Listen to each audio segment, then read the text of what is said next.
Hello everyone! Today, I'm going over a budget commander deck that I've brewed around Multani, Maro Sorcerer. As usual, I've designed this deck to list for less than $45 at the time of recording, using prices listed by Scryfall, including our basic lands at 10 cents each, but this doesn't include costs such as shipping. Anyway, Multani, Maro Sorcerer is a 6-drop mono-green elemental with Shroud, so it can't be the target of spells or abilities, and has power and toughness equal to the total number of cards in all players' hands. So we have a fairly straightforward game plan for a commander like this. We're going to want to focus on ramping quickly early game to get Multani out ASAP, and all the while we're going to try to get a decent chunk of draw spells going to keep our hands full with a preference for, though at this budget we only have a handful of examples of, multiplayer draw spells, as Multani looks at all players' hands.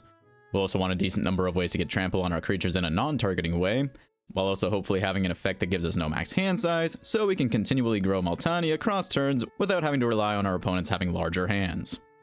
We'll also have a handful of creatures with similar power and toughness effects to our commander, just to give the deck a bit more resilience to a wipe-heavy table, along with a few other abilities for some spice. But that's the gist of this deck, so let's start digging into the 99, starting with our ramp. And I'll be starting with a few mana dorks, with Llanowar Elves and Elvish Mystic, 1-drops tapping for 1 green, and Llanowar Tribe, a 3-drop tapping for 3 green. We also have Drum Hunter, which taps for generic, but lets you draw a card at the start of your end step if you control a creature with power 5 or greater, which will help us keep Multani large. And despite the hefty mana cost, it can still help us get our commander out early. Wild Growth is a 1-drop aura, enchanting a land, and gives you an extra green mana when that land is tapped for mana. Then we have Steve, a 1/1 that we can sack to tutor a basic land onto the battlefield tapped. And we also have a Yavimaya Elder, which has you search your library for up to 2 basic land cards that you reveal and put into your hand when it dies, along with a sack ability that lets you draw one, which could help us avoid missing a land drop, while also slightly filling our hand back up. Our only mana rocks in this deck are Thought Vessel and Decanter of Endless Water, which are mostly here as they provide us with no max hand size, along with the mana. And finally, I'll wrap up this section with some sorceries, with Rampant Growth tutoring a basic land onto the battlefield tapped, Cultivate tutoring 2 basics which we reveal, put 1 onto the battlefield tapped and the other into our hand, and Explosive Vegetation tutoring up to 2 basic lands which we put onto the battlefield tapped. But with that, I'd like to move on to the spells that we can use to get people drawing. Starting with some group draw, we have Zenith Chronicler, a 3/1 that makes it so whenever a player casts their first multicolored spell during each turn, each other player draws a card.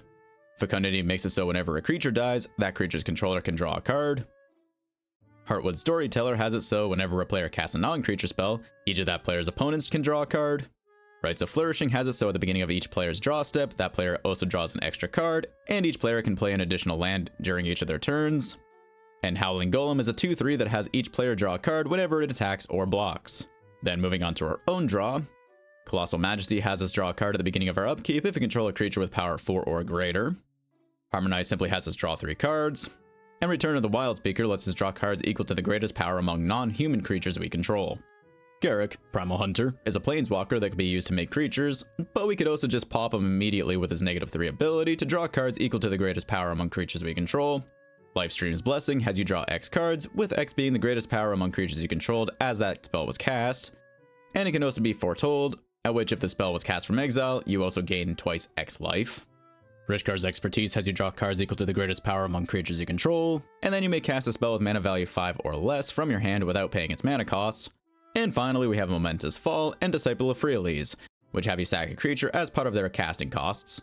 And then the former has you draw cards equal to the sack creature's power, and gain life equal to its toughness, and the latter has you draw cards and gain life equal to the sack creature's power, while also being a multi-phase card with a land on the back. Now since these don't target, we could technically sack our commander with these, though as I'll get to in a couple of chapters, we have a good few creatures that have a similar power and toughness mechanic to Multani, which we would ideally sack instead. But now that we've gone through all the many ways that we can make our commander large, let's look at the ways that we can give it, and ideally our other creatures, trample. Garruk's Uprising has you draw a card if you control a creature with power 4 or greater when it enters, gives your creatures trample, and has you draw a card whenever a creature with power 4 or greater enters under your control. Goreclaw, Terror of Kalsisma, makes creature spells with power 4 or greater cost 2 less to cast, but also has it so whenever she attacks, each creature you control with power 4 or greater gets +1/+1 and trample for the turn. Ovia, Automech Artisan, makes it so creatures attacking our opponents get trample. So in a way this kind of incentivizes our opponents to swing at each other, since swinging at us doesn't give trample. But she can also be used to put a creature onto the battlefield from our hand with very minimal mana input.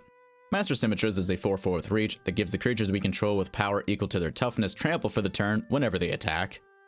Nylia's Forerunner is a 5/3 with Trample, giving your other creatures Trample. Thunderfoot Baloth is a 5/5 with Trample that, provided we control our commander, it gets +2/+2, and our other creatures get +2/+2 in Trample. Aggressive Mammoth is an 8/8 with Trample, giving your other creatures Trample. And Earthshaker Giant is a 6/6 with Trample that gives creatures you control +3/+3 and Trample for the turn when it enters the battlefield.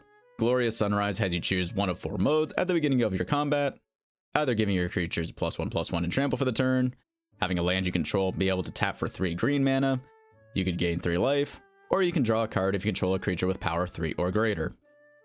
And finally we have Stampede, which is a 3-cost instant that gives your creatures +1/+0 and Trample for the turn. But with that, I'd like to move on to some of the effects that either didn't fit well enough into a chapter, or aren't represented enough for a separate chapter. Peerless Recycling has Gift a Card to let another player draw a card, and it lets us return a target permanent card from our graveyard to our hand, but if you promised a gift, you can return 2 permanent cards from your grave to your hand instead. Unnatural Growth will make it so our creatures double their power and toughness for the turn at the beginning of each combat. Fungal Sprouting will let us go wide, as it makes X 1/1 Saproling creature tokens, with X being the greatest power among creatures you control. And Psychosis Crawler has power and toughness equal to the number of cards in our hand, and whenever you draw a card, each opponent loses 1 life.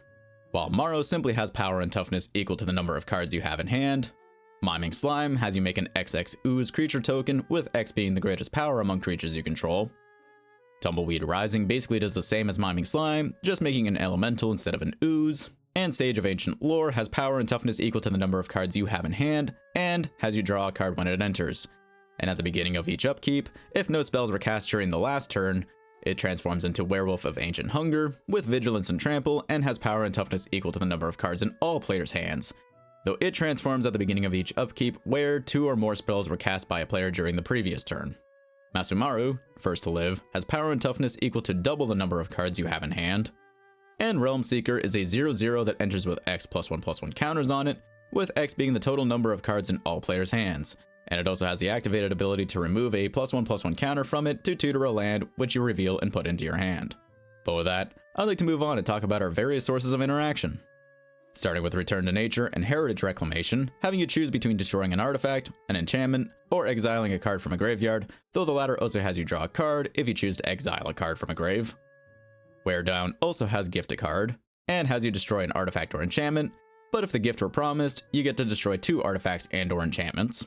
Seed Chip Impact has you destroy a target artifact or enchantment, and if that permanent has mana value of 2 or less, you make a Lander token, which you can pay 2 and tap it to sack it and tutor a basic land onto the battlefield tapped. Barrier Breach lets you exile up to 3 targeted enchantments, and Beast Within lets you destroy a target permanent, though its controller gets a 3/3 beast creature token in return. Reclamation Sage is a 2/1 that lets you destroy a target artifact or enchantment when it enters. And Druid of Purification has it so when it enters, starting with you, each player can choose an artifact or enchantment that you don't control, and you destroy each permanent chosen that way. Bouncer's Beatdown deals X damage to a target creature or planeswalker, with X being the greatest power among creatures you control, and if that permanent would die that turn, it gets exiled instead. And Lignify enchants a creature and makes it a 0/4 tree folk while losing all other abilities. Monstrous Onslaught deals X damage divided as you choose among any number of target creatures, with X being the greatest power among creatures you control as you cast a spell. And then since we'll likely be swinging a bunch and leaving ourselves a bit open, we have Fog and Blessed Respite, which prevent all combat damage that would be dealt that turn, with the latter also shuffling a target player's graveyard into their library. And finally, we have Azuri's Predation, which is a wipe for lower toughness creatures, as it makes a 4/4 Phyrexian Beast creature token for each creature your opponents control, and then each of those tokens fights a different one of those creatures. But now that we've gone through all the spells in this deck, let's go over our land base. Starting with Bonder's Enclave, which can let us draw a card provided we control a creature with power 4 or greater. Mosswarp Bridge, which has Hideaway 4, having you look at the top 4 cards of your library when it enters, and you exile one of those cards face down, putting the rest onto the bottom of your library in a random order. And then later on we can tap Mosswarp Bridge with 1 green mana to play the exiled card without paying its mana cost, provided creatures we control have a combined power of 10 or greater. Rogue's Passage could ensure that we get at least one of our non-Multani creatures through on an opponent. And Reliquary Tower gives us another source of no max hand size. Gingerbread Cabin is a forest that enters untapped if we control 3 or more other forests, and if it enters untapped, we also make a food token. Now I'm going to start adding these to my budget brews on this channel, as they are basically in all of my physical decks. But I have Demolition Field and Volatile Fault in here as a potential source of targeted land destruction, mostly as a response to the plethora of potential land-based threats abound in Commander. But moving on, we have Tranquil Thicket, which is here as a low-cost cycling land, just in case we find ourselves flooded when we could really use a spell. But aside from that, we'll fill the rest of this deck with 32 basic forests. And now that we've gone through all 100 cards in this deck, let's go over its price. And as you can see here, this deck is currently listing for just a bit over $44.50 at the time of recording, which is using list prices from Scryfall, which doesn't include costs like shipping, but it does include our basic lands at 10 cents each. And before closing out this video, I would like to go over a handful of the frankly many cards you might want to consider when upgrading this deck. And not gonna lie, I've been heavily considering making a second version of this deck where I don't take budget in nearly as much consideration after running into so many cards that I wanted to include, but couldn't due to budget. I guess let me know in the comments if you'd be interested in me making and uploading less budget-focused versions of this or other decks that I've brewed in the past. Regardless, we may want to consider adding War Room as another source of draw on a land, and Mikokoru, Center of the Sea, to make everyone draw.